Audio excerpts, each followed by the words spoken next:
You I loved that it. one. You were dancing in the studio a little bit earlier as well, which was pretty cool. So I love angel cards and tarot cards. Well, I started getting given them from a pretty young age, I think. I bought my first ones. Anyway, it doesn't matter. I found these and I definitely love David Bowie. Anyone who knows This is what your magical box is. So or as you say, David Bowie. Yeah, so these are Starman tarot cards. Okay, so let me just flick this little camera. There you go. You can see them? it. If you're watching, we are doing a live stream just now on YouTube, Facebook, and on Mixcloud as well. So you can check this out. So how cool are they? It's a good picture, isn't it? Yeah. If you're not watching, basically the box has like the typical Bowie kind of lightning thing that is also the symbol for electricity. You'll notice on anything. Oh yeah. Was David Bowie into tarot cards, or is it just because it's Starman and he's the song star? What happened was this guy first met David Bowie when he was a very little boy. He was about 10 years old, and David Bowie would go to his dad's Italian restaurant in Old Compton Street, London. And then he grew up, and the little boy would be colouring in the corner of the restaurant. He grew up to be an amazing artist. Right. So David Bowie, when he was alive, got him to start doing album work. The first one, I think, was Outside, and he did a lot of artwork for David Bowie's albums and singles and whatever. His name's David or Davide DeAngelis. And so the concept for the tarot cards actually did come about when David Bowie was still alive. So I'm going to pick a card. Did he do that artwork there then? He did the artwork. And is that the same artwork that's on the back of your jacket as well? No, different. No, they are French artists. So the jacket I bought from a store in New York on First Avenue, yeah. And the weird thing about that was I bought the jacket and a David Bowie ring from this same store. I can't remember what it was called. It was in New York. And then when I went back to New York, I went straight to the store because my best friend wanted the David Bowie ring as well. Yeah.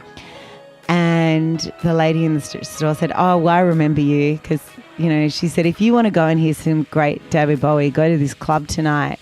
And it was on Avenue A and First Street, I think. And it was so 80s. It was the walls were painted black and they gave you plastic cups. And even though it was only, I don't know, a few years ago,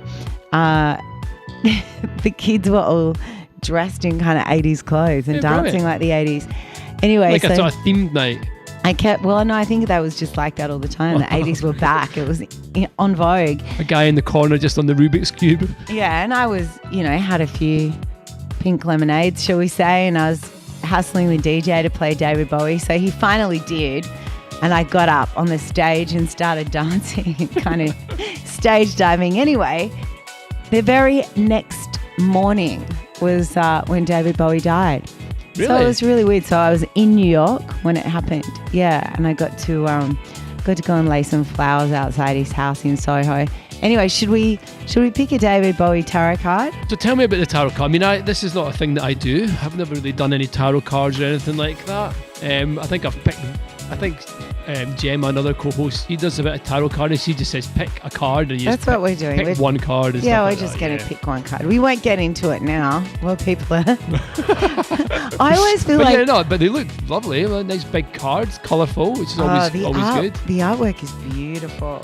That doesn't look okay. I've just seen the back of one. It didn't look much like a picture. I thought I was used to seeing a picture on it, like a devil with a horn. Oh right, okay, that's the card. See the pictures? I was looking at the back. I should be holding them up, shouldn't I? So people can see.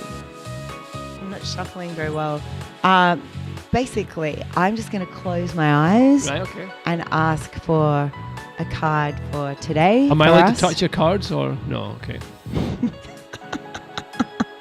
Yeah, you can touch my card. No, but there's things like that. If you've got crystals, you're not allowed to put some other people's energy in it. Okay, this is the card for us, is it? The Three of Wands. The Three of Wands, brilliant. So I don't know if you can see that nice and clearly. Beautiful card. It's a lot of gold and green energy. Right. Which is quite healing. That would be, if I was looking at the colours, that would be the colours of Archangel Raphael, the angel of healing. And now we're going to, I need my glasses. Spectacles.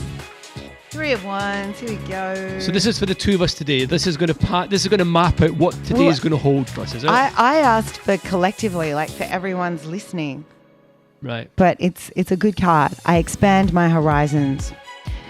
You are moving ahead with success. Confident, you are aligning your skills and talent to achieve something of value, not only for yourself, but for others too. Whether you have set your sights on furthering a career or business to support yourself and perhaps other dependents, you feel that you are being called by life to manifest something of significance. You sense a growing purposefulness in your character, having clearly understood what is important to you and how you might change some small part of the world in front of you for the better.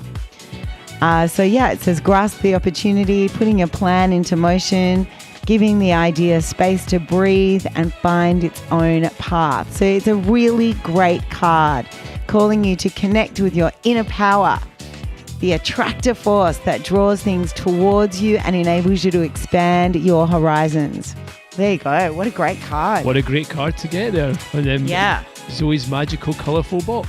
Yes, that's right. Okay, it is. And coming up, I really, really want to tell you about Callista Ascension's retreat for the 4-day week, especially if you are into things like tarot or like nature sprites and fairies and angels. I mean, Callista's all about angels and unicorns. So keep listening because this is a free retreat and you'll really want to be a part of it. Okay, well, let's play some music, then we'll do that next. This is Bondi Radio. Very good morning to you. If you're just joining us, 17 minutes past 8, Wednesday, March the 3rd.